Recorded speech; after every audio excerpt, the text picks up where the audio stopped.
As Donald Trump says a peace deal is imminent, Vladimir Putin is locking in a system that makes Russia's war machine more permanent, with year-round conscription tools and expanded reserve duties. On December 30th, Putin signed a decree allowing the year-round call-up of military reservists, according to Russian media, formalizing a new way to keep manpower on tap beyond normal conscription seasons. The order authorizes special assemblies of reservists to guard Russia's critical infrastructure throughout 2026, adding a domestic security role to the reserve system. The decree tasks the government with drawing up a list of facilities that will require military protection, ranging from energy assets to key transport nodes. Russia's defense ministry will assign units and commanders to run these special reservist assemblies, turning them into semi-standing security formations. This move significantly expands how reservists can be used even outside formal mobilization or declared wartime, embedding them in day-to-day security tasks.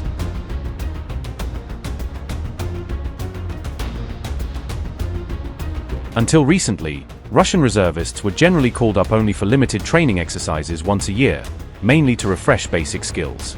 But in November, Putin signed a law allowing reservists to be deployed in peacetime, moving them closer to an active duty role when needed. The law permits special assemblies to protect energy networks, transport infrastructure, and other key facilities deemed strategically important.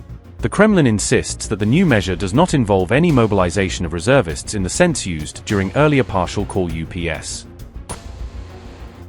Vladimir Tsimlyansky said, and I quote, "The initiative does not involve any mobilization. The plan is to attract the most prepared and patriotic citizens to the training. The main difference of reservists from contract soldiers is that they combine their time in the reserve with employment at their primary place of employment. A reservist is not a service member and has all the rights of a civilian." Unquote. Russian officials say these reservists will be tasked with guarding energy and transport facilities, including rail lines, pipelines, and power stations.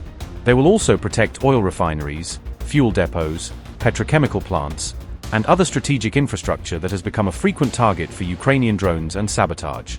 Russian media have reported that mass recruitment of reservists began even before the latest law took full legal effect, suggesting a head start. In Leningrad Oblast, authorities announced the creation of a Baz-47 unit specifically aimed at countering UAVs and sabotage operations near critical sites. Similar recruitment drives have been launched in Tatarstan, Bashkortostan, and Nizhny Novgorod, according to Russian media outlet Kommersant. The recruitment drive has targeted regions that host major refineries and energy plants frequently hit by drone attacks. Putin's new decree on reservist assemblies comes just days after reports emerged of Russia's broader mass enlistment plan for 2026, indicating a coordinated approach.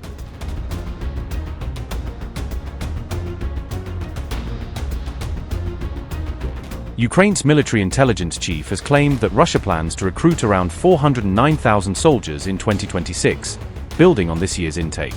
Kirill Budanov told Ukrainian media that Moscow had already met its 2025 target, bringing in more than 403,000 new recruits over the year.